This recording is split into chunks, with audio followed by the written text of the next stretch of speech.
And the Lord said to Job, "Shall a fault finder contend with the Almighty? He who argues with God, let him answer it." Then Job answered the Lord and said, "Behold, I am of small account. What shall I answer you? I lay my hand on my mouth. I have spoken once, and I will not answer, twice, but I will proceed no further." Then the Lord answered Job out of the whirlwind and said, "Dress for action like a man. I will question you, and you make it known to me. Will you even put me in the wrong? Will you condemn me that you may be in the right? Have you an arm like God, and can you thunder with a voice like his? Adorn yourself with majesty and dignity. Clothe yourself with glory and splendor. Pour out the overflowings of your anger, and look on everyone who is proud and abase him. Look on everyone who is proud and bring him low, and tread down the wicked where they stand. Hide them all in the dust together. Bind their faces in the world below. Then will I also acknowledge to you that your own right hand can save you. Behold Behemoth, which I made as I made you. He eats grass like an ox. Behold, his strength in his loins, and his power in the muscles of his belly. He makes his tail stiff like a cedar. The sinews of his thighs are knit together. His bones are tubes of bronze, his limbs like bars of iron. He is the first of the works of God. Let him who made him bring near his sword. For the mountains yield food for him where all the wild beasts play. Under the lotus plant he lies, in the shelter of the reeds and in the marsh. For his shade the lotus tree covers him, the willows of the brook surround him. Behold, if the river is turbulent, he is not frightened. He is confident though Jordan rushes against his mouth. Can one take him by his eyes, or pierce his nose with a snare? Can you draw out Leviathan with a fishhook, or press down his tongue with a cord? Can you put a rope in his nose, or pierce his jaw with a hook? Will he make many pleas to you? Will he speak to you soft words? Will he make a covenant with you to take him for your servant forever? Will you play with him as with a bird, or will you put him on a leash for your girls? Will traders bargain over him? Will they divide him up among the merchants? Can you fill his skin with harpoons, or his head with fishing spears? Lay your hands on him, remember the battle. You will not do it again. Behold, the hope of a man is false. He is laid low even at the sight of him. No one is so fierce that he dares to stir him up. Who then is he who can stand before me? Who has first given to me that I should repay him? Whatever is under the whole heaven is mine. I will not keep silence concerning his limbs, or his mighty strength, or his goodly frame. Who can strip off his outer garment? Who would come near him with a bridle? Who can open the doors of his face? Around his teeth is terror. His back is made of rows of shields, shut up closely as with a seal. One is so near to another that no air can come between them. They are joined one to another. They clasp each other and cannot be separated. His sneezings flash forth light, and his eyes are like the eyelids of the dawn. Out of his mouth go flaming torches. Sparks of fire leap forth.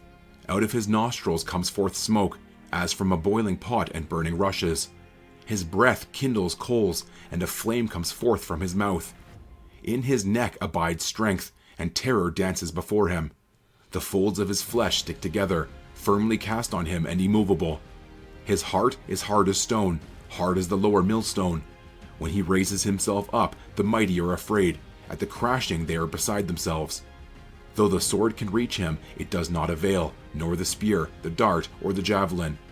He counts iron as straw, and bronze as rotten wood. The arrow cannot make him flee. For him, sling stones are turned to stubble. Clubs are counted as stubble. He laughs at the rattle of javelins. His underparts are like sharp potsherds. He spreads himself like a threshing sledge on the mire. He makes the deep boil like a pot. He makes the sea like a pot of ointment. Behind him, he leaves a shining wake. One would think the deep to be white-haired. On earth there is not his like, a creature without fear. He sees everything that is high. He is king over all the sons of pride. Then Job answered the Lord and said, I know that you can do all things, and that no purpose of yours can be thwarted. Who is this that hides counsel without knowledge? Therefore I have uttered what I did not understand, things too wonderful for me, which I did not know. Hear, and I will speak. I will question you, and you make it known to me. I had heard of you by the hearing of the ear, but now my eyes see you.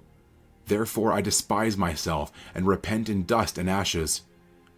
After the Lord had spoken these words to Job, the Lord said to Eliphaz the Temanite, My anger burns against you and against your 2 friends, for you have not spoken of me what is right, as my servant Job has. Now therefore take 7 bulls and 7 rams, and go to my servant Job, and offer up a burnt offering for yourselves. And my servant Job shall pray for you, for I will accept his prayer, not to deal with you according to your folly. For you have not spoken of me what is right, as my servant Job has. So Eliphaz the Temanite, and Bildad the Shuhite, and Zophar the Naamathite went and did what the Lord had told them, and the Lord accepted Job's prayer. And the Lord restored the fortunes of Job, when he had prayed for his friends. And the Lord gave Job twice as much as he had before. Then came to him all his brothers and sisters, and all who had known him before, and ate bread with him in his house. And they showed him sympathy, and comforted him for all the evil that the Lord had brought upon him. And each of them gave him a piece of money and a ring of gold. And the Lord blessed the latter days of Job more than his beginning. And he had 14,000 sheep, 6,000 camels, 1,000 yoke of oxen, and 1,000 female donkeys. He had also 7 sons and 3 daughters. And he called the name of the first daughter Jemimah, and the name of the second Keziah, and the name of the third Karen-Happuch. And in all the land there were no women so beautiful as Job's daughters. And their father gave them an inheritance among their brothers. And after this Job lived 140 years, and saw his sons and his sons' sons 4 generations. And Job died an old man and full of days.